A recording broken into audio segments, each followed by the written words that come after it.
Padre, en el nombre de Jesús, nos presentamos delante de ti como tus hijos, agradecidos por esta oportunidad que nos das, también por la maravillosa oportunidad, Señor, de encontrarnos en medio de este confinamiento a través de estos medios. Gracias, Señor.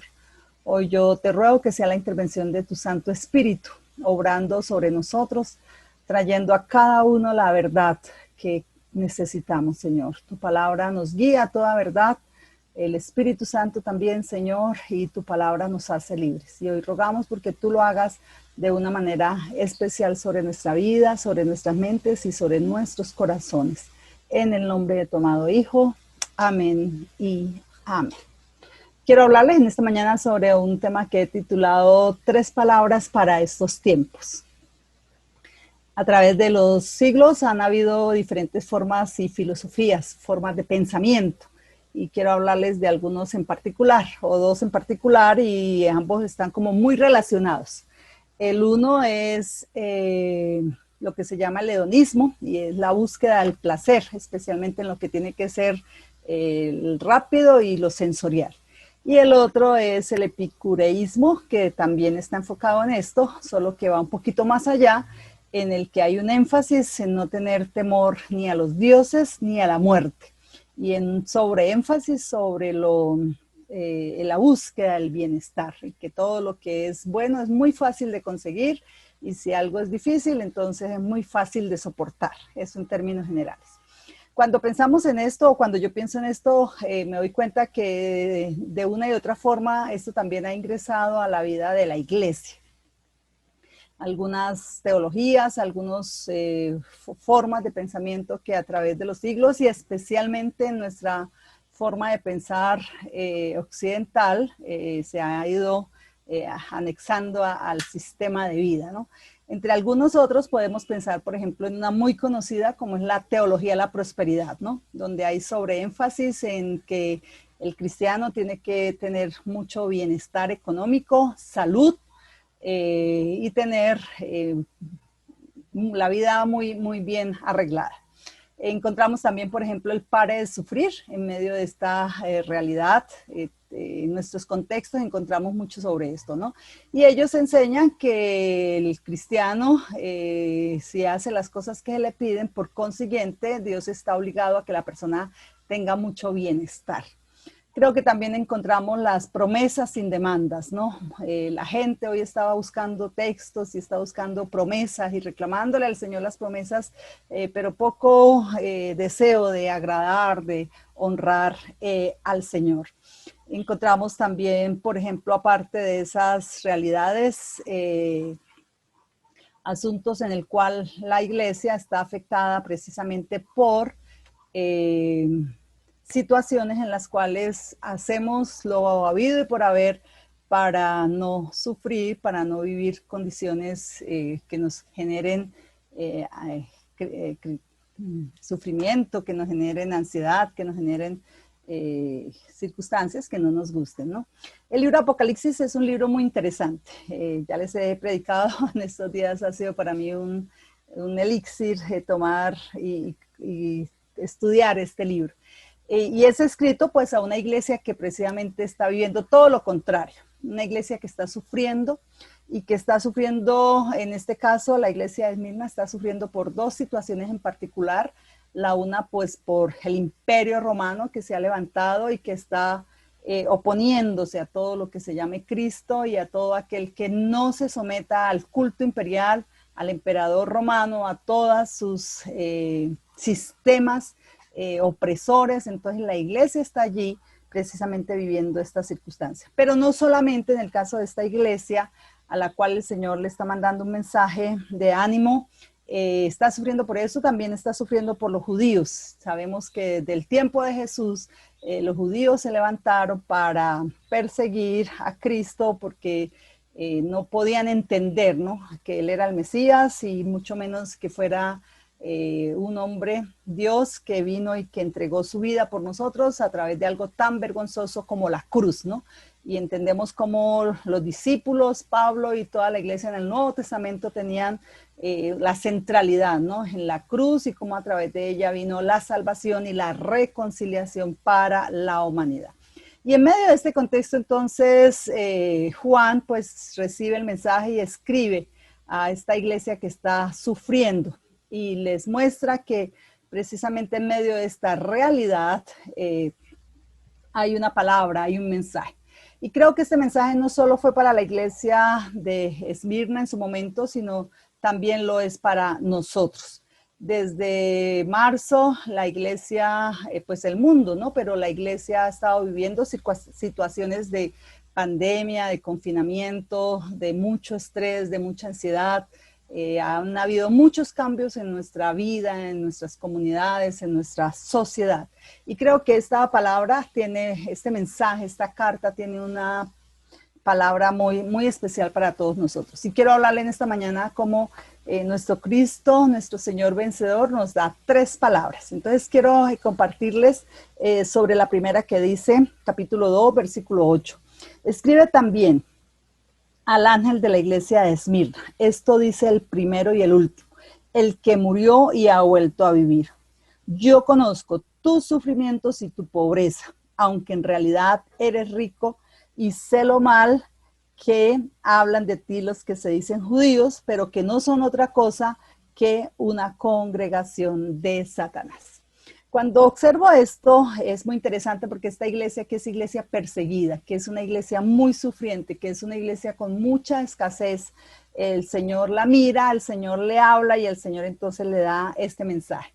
Y creo que lo primero que el Señor está haciendo aquí es dar un mensaje, una palabra de ánimo a una iglesia que está pasando por situaciones muy, muy difíciles. Y es que el Señor aquí se está presentando en esta palabra de ánimo diciéndole que lo primero es que Él es el primero y es el último. Desde el capítulo 1, precisamente, nuestro Señor se ha ido presentando, ¿no? Como el alfa, la omega, el principio y el fin. Desde el capítulo 1, cuando Apocalipsis ha comenzado, nos está animando. Y nos está animando mostrándonos y dándonos una visión de quién es el Señor. En medio de un gobierno, de un imperio, de un sistema que está oprimiendo a la iglesia y que está oprimiendo a la sociedad, el Señor se levanta como en primera instancia como el Eterno.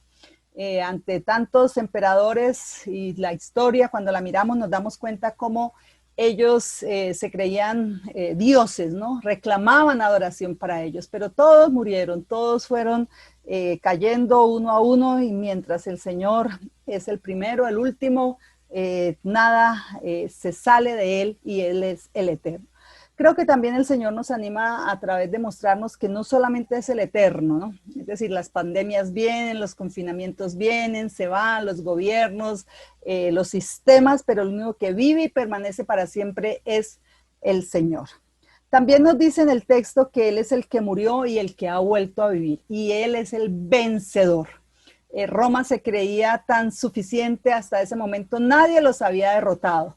De ser 5 kilómetros cuadrados de su extensión pasó a 1000 y pico, y ellos se creyeron los soberanos, los señores, los suficientes, los victoriosos. Pero aquí el Señor dice, pero yo soy el que tengo en últimas el poder para vencer, y a través del libro lo vamos a ver una y otra vez. Él es el que murió, es decir, yo tengo el poder para vencer 2 realidades, o para tener el control de 2 realidades que nosotros pues las luchamos, ¿no? Y es la vida y la muerte. En estos días, cuando una persona recibe la noticia de que tiene COVID, posiblemente una de las primeras tensiones es, me voy a morir, ¿no? Como hemos estado escuchando aún los casos de los infartos y ese tipo de noticias que a veces nos asustan, la primera sensación es, ay, ¿será que ya llegó la hora, no? Qué lindo es recordar y animarnos con la palabra del Señor que Él tiene el control sobre la vida y tiene el control sobre la muerte. Además de ser un Dios eterno, el Dios que adoramos también es un Dios vencedor sobre todas nuestras realidades. La pandemia, el Señor, ni el confinamiento le han quedado grande. También nos dice o le dice a la iglesia, yo conozco todo, yo sé todo lo que estás viviendo.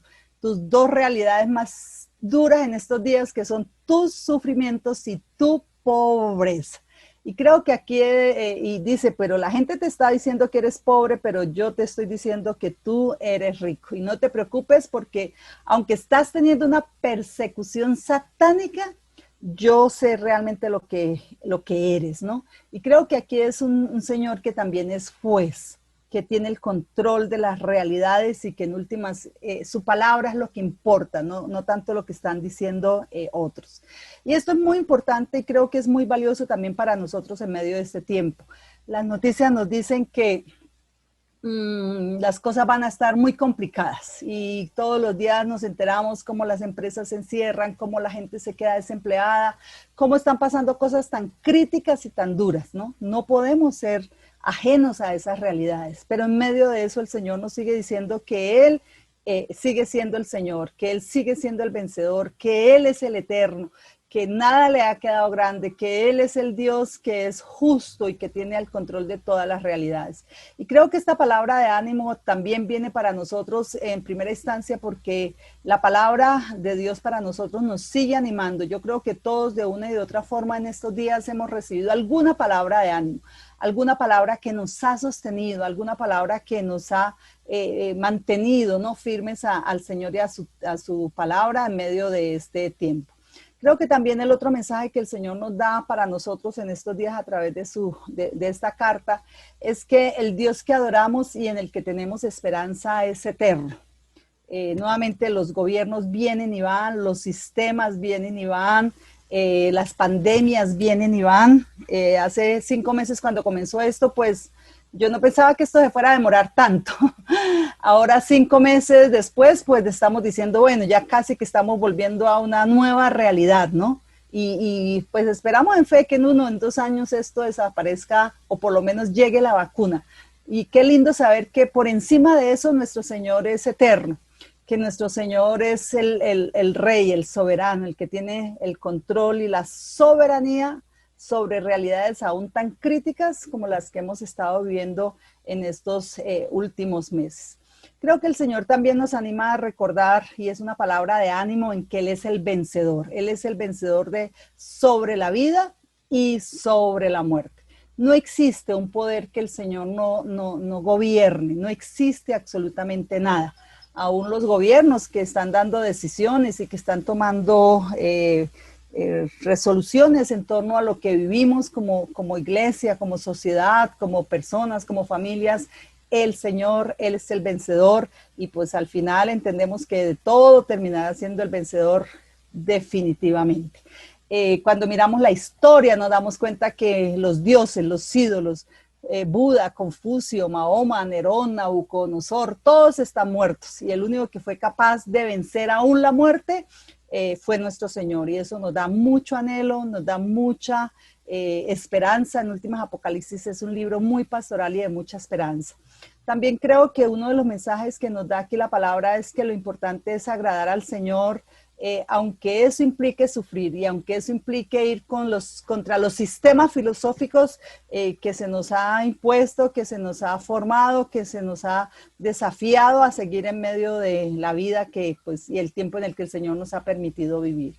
Entonces hay que agradar al Señor por sobre todas las cosas, hay que ser fiel, pase lo que pase, porque realmente lo que importa es lo que el Señor piensa de nosotros. Y creo que en estos días nosotros tenemos que preguntarnos cuál ha sido la palabra del Señor para animarnos en este tiempo. Apocalipsis es un libro pastoral, es un libro que anima, es un libro que nos consuela y que nos recuerda una y otra vez que aunque hay poderes que nos oprimen, el Señor sigue siendo el vencedor, sigue siendo el eterno, sigue siendo el soberano, sigue siendo el juez. Por ejemplo, cuando en enero yo estaba en algún lugar fuera del país, una palabra del Señor para mí que en su momento no lograba entender, es que Él era el aceite de la viuda, es decir, que Dios proveería para mí como el aceite de la viuda. Y en estos 5 meses sí que he visto esa palabra de Dios para mí. Después cuando vino como otra crisis en medio de esta pandemia y como que me trató de desajustar, el Señor me dio su palabra para animarme y es que si Él cuida de los pájaros, si Él cuida de las aves que no siembran, que no trigan, que no hilan, ¿cuánto más no va a cuidar de mí? Y lo he visto de una manera increíble en medio de este tiempo. Entonces creo que es una palabra para recordar que aunque hay muchas cosas que pasen alrededor de nosotros, el Señor sigue trayendo su palabra de ánimo.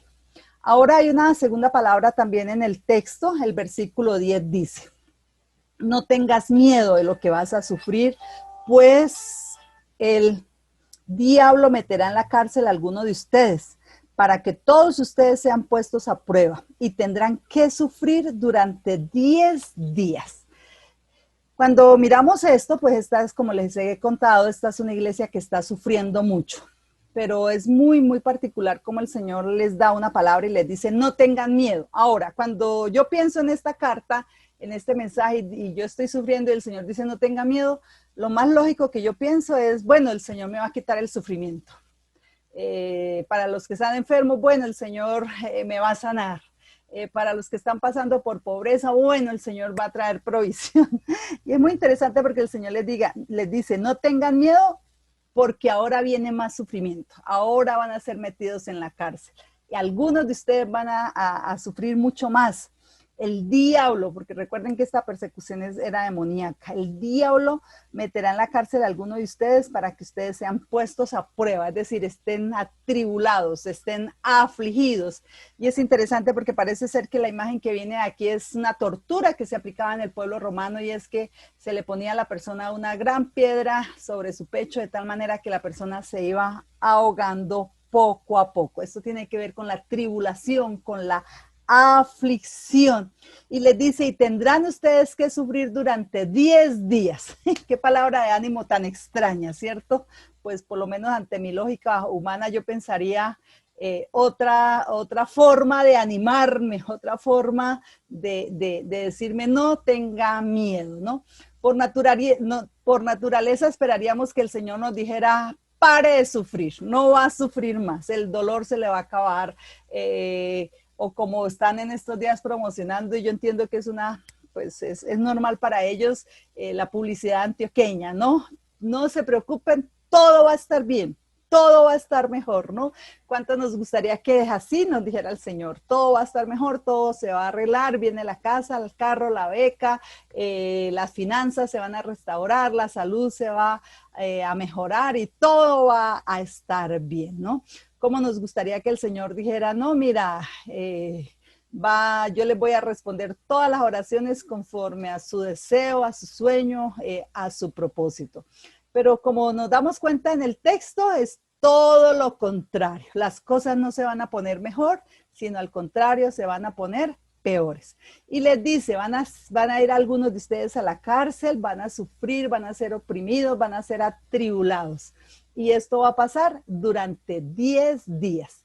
Y es muy interesante porque cuando miramos la historia de la iglesia, en los primeros 300 años, efectivamente, la iglesia pasó por 10 tiempos de persecución, por 10 emperadores.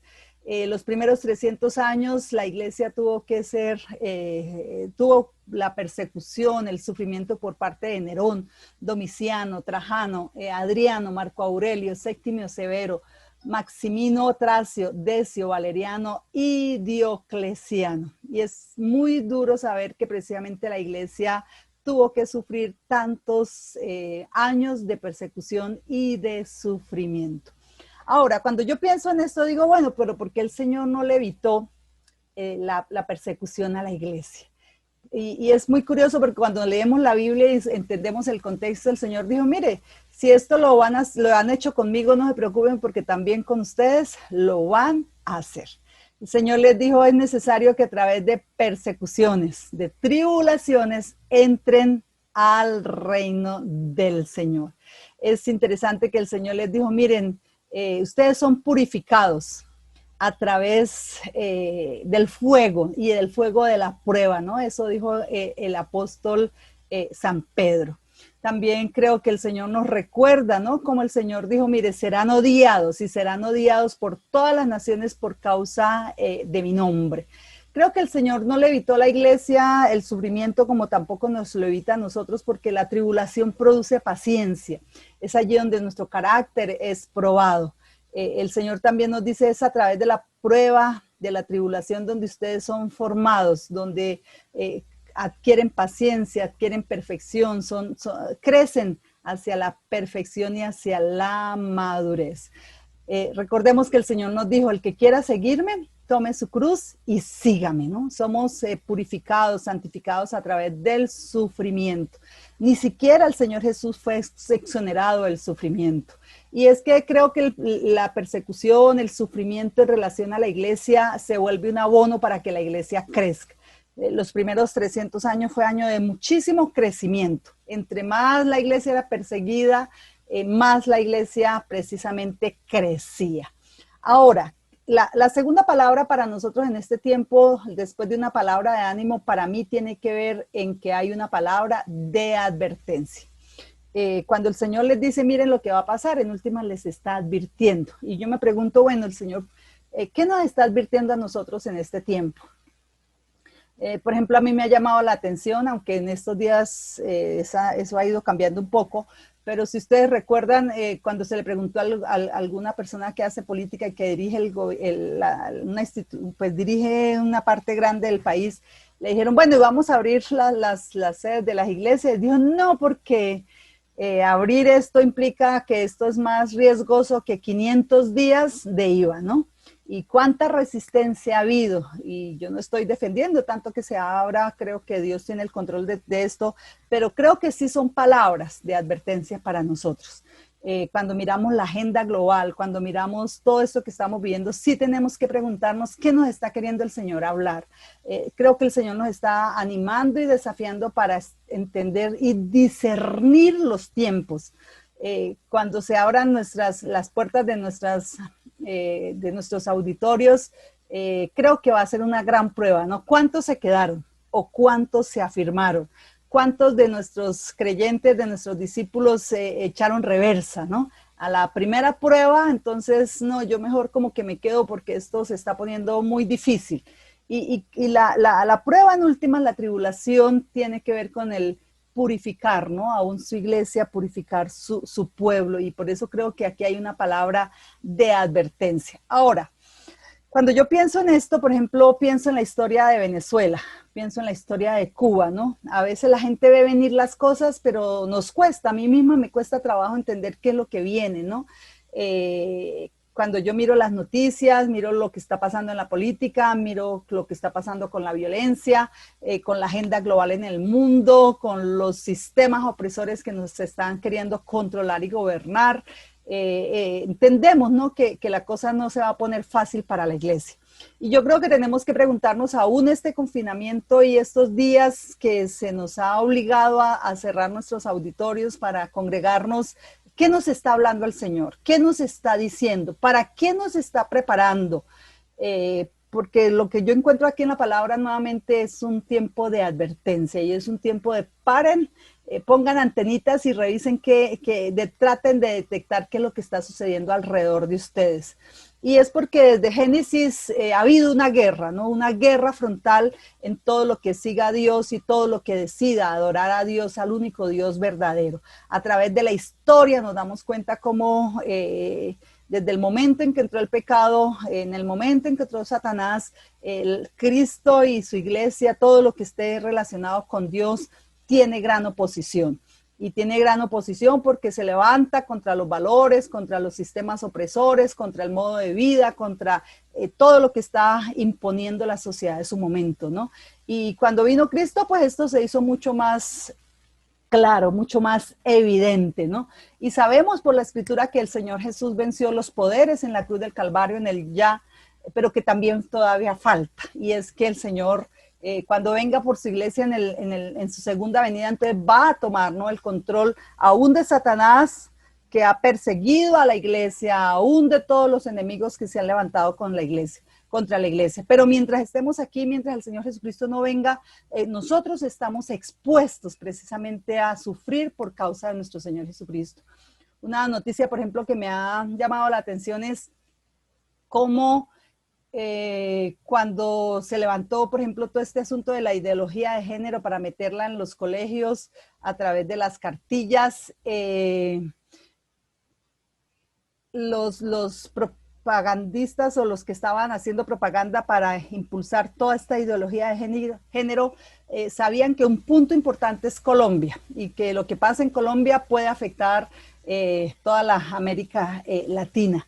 Y cuando la iglesia se levantó y la iglesia dijo no queremos, nos resistimos, se hicieron las marchas, ellos nunca pensaron que eso fuera a ser posible, que un pequeño grupo de hombres y mujeres resistieran, por ejemplo, a este sistema y frenaran el avance tan intencional que ellos tenían, ¿no? Entonces, cuando la iglesia hace así sea cosas como estas, que aparentemente pueden ser tan pequeñas, esto es oponerse a todo el sistema.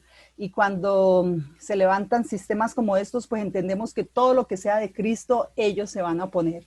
Y cuando la iglesia se levanta para resistir alguna forma de pensamiento que no es la bíblica, por consiguiente vamos a tener que exponernos precisamente a la persecución, al sufrimiento. Pero no solamente eso, ¿no? Las estadísticas, las noticias están diciendo, por ejemplo, que el hambre viene, que las realidades económicas del mundo se están poniendo cada vez más complejas. Esta era una iglesia que no solamente estaba sufriendo, sino que también estaba viviendo tiempos de mucha pobreza. Y creo que ahí nuevamente, ¿no? Tenemos que parar nuestras antenitas y revisar cómo como iglesia podemos vivir esta realidad y cómo podemos precisamente ayudar a aquellos que están pasando circunstancias muy difíciles y muy adversas. Según Puertas Abiertas, que es una de las instituciones que analiza el sufrimiento de la iglesia en el mundo, dice que hay en el mundo en este momento más o menos 200 millones de cristianos perseguidos por causa de Cristo y que hay más de 100 millones de personas discriminadas por seguir a nuestro Señor Jesucristo. Y de pronto decimos, bueno, eso es en Corea, eso es en Afganistán, eso es en Irak, eso es en Pakistán, por allá en esos países que son casi 100% comunistas o musulmanes. Pero no tenemos que ir muy lejos. Según ellos, por ejemplo, se dice que en el año 2018, es decir, más de un año atrás, en Colombia murieron más de 4.000 personas por causa de nuestro Señor. Y que especialmente los indígenas y las personas que están en comunidades donde hay grupos que no quieren que nadie les desautorice su sistema y sus gobiernos, como la droga y muchas otras cosas más, están persiguiendo ya la iglesia, ¿no? Y cuando yo pienso en esto, en estas advertencias, no se nos puede olvidar que la iglesia en Colombia nació en medio de un contexto de mucha persecución.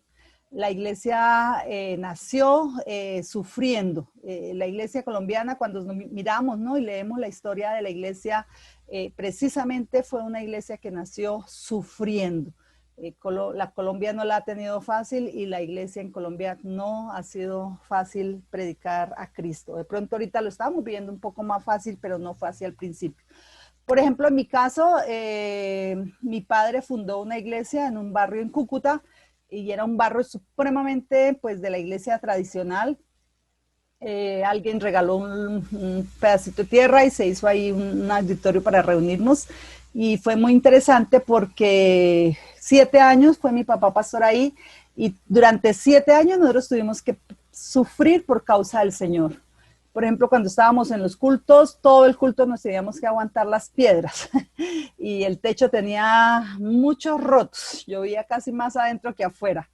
A veces cuando llegábamos el techo estaba lleno de toallas higiénicas no limpias, bolsas llenas de popó de personas. Realmente fue una situación muy terrible. En una ocasión, por ejemplo, mi papá salió a la calle porque había una gran procesión y pues salimos a mirar qué estaba sucediendo cuando una persona en nombre de su creencia le ha pegado en la cara, le ha partido los dientes. Desde ese tiempo mi papá ha sufrido mucho de eso. Entonces, de pronto no al nivel, ¿no? de la iglesia en Esmirna, pero nos tocó unos rasgos de sufrimiento por causa del Señor, porque toda la vida la iglesia ha vivido bajo esto. Entonces, hermanos, creo que este es un tiempo para revisar y mirar por qué el Señor nos está advirtiendo y qué nos está advirtiendo.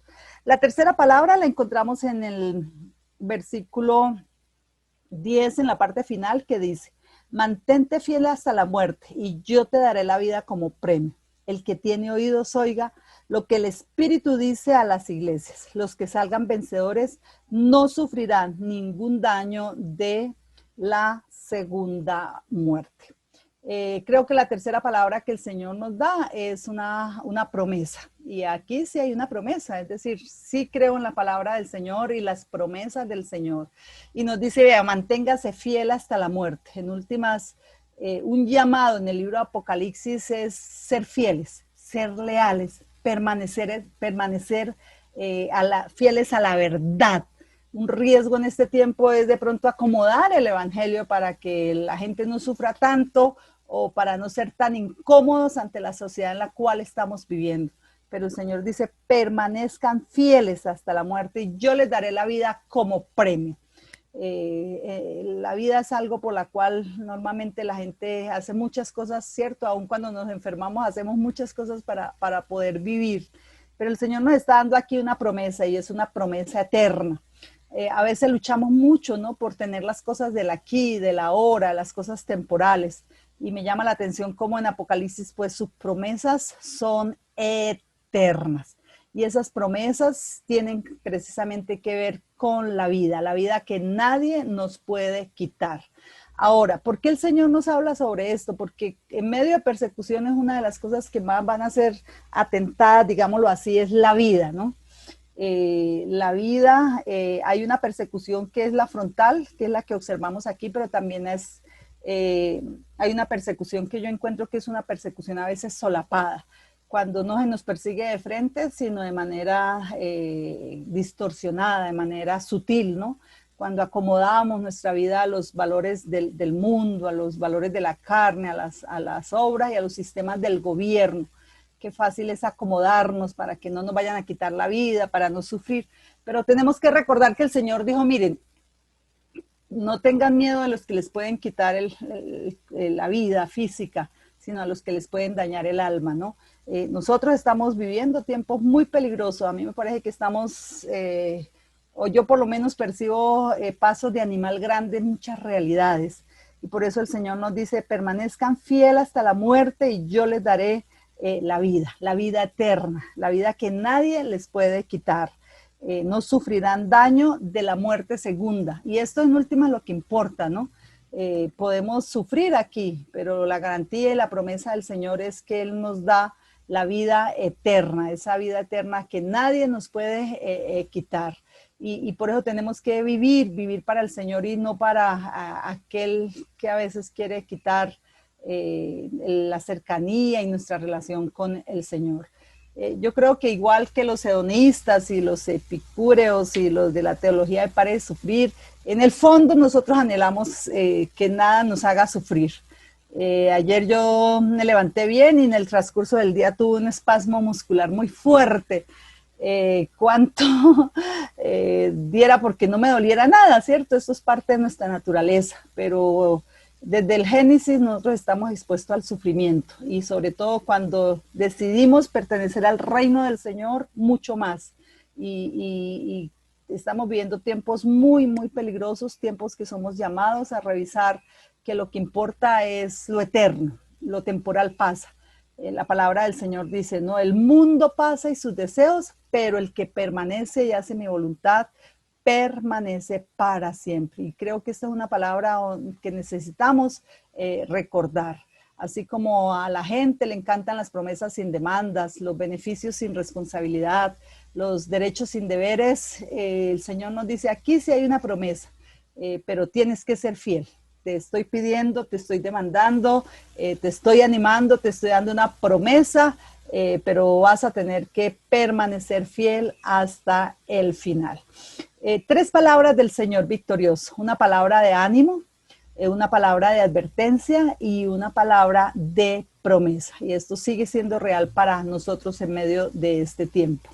La palabra de ánimo, nuevamente cada uno de nosotros tenemos que recordar que nuestra palabra de ánimo siempre viene del Señor, de su ser, de su quehacer. Apocalipsis es la revelación de Jesucristo.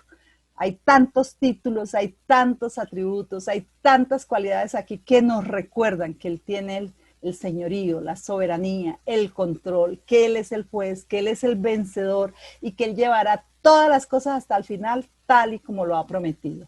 La segunda palabra, pues, es una palabra de advertencia. Y a la luz de este texto nos dice que los tiempos no serán mejores, así el alcalde diga que todo va a estar bien, que tenemos que estar atentos a qué es lo que está sucediendo.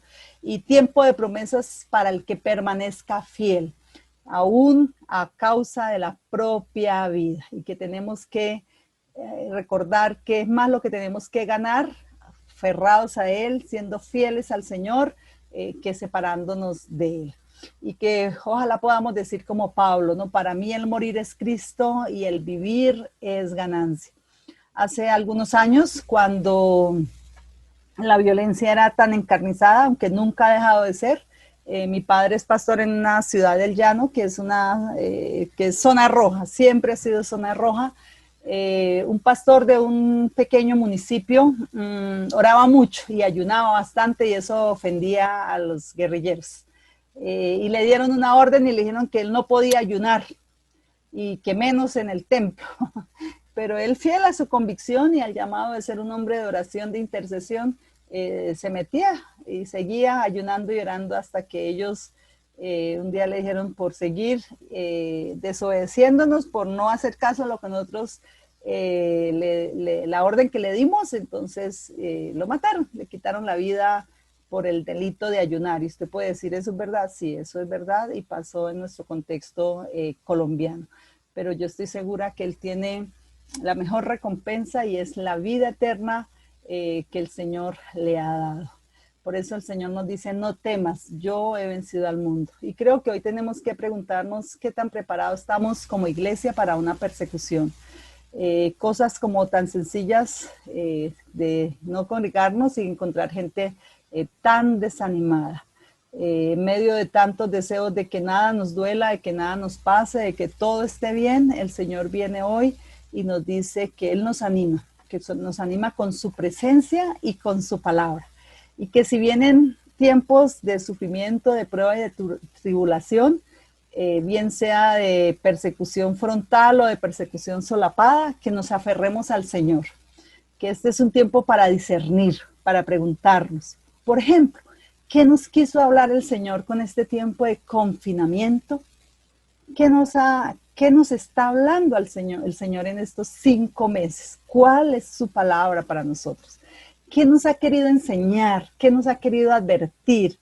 ¿Para qué nos ha querido preparar? Y la promesa del Señor en esta mañana es que nos agarremos de lo eterno. Y quiero animarles a que oremos hoy por la iglesia perseguida, por la iglesia que sufre, que también nos preparemos, porque no sabemos si se aproxima una persecución para la iglesia, bien sea frontal o bien sea solapada. Que a pesar de lo que pase, no dejemos de predicar la verdad y que decidamos vivir sobre los valores eternos, siempre recordando que el mundo pasa y sus deseos, pero el que hace su voluntad permanece para siempre. Y que este es un tiempo para discernir qué nos está hablando el Señor. Entonces, en medio de eso, recordarles y resumir nuevamente una palabra de ánimo, una palabra de advertencia y una promesa del Señor. Bendiciones para todos ustedes. Mechitas, muchísimas gracias. Qué palabra. Ánimo, advertencia, pobreza.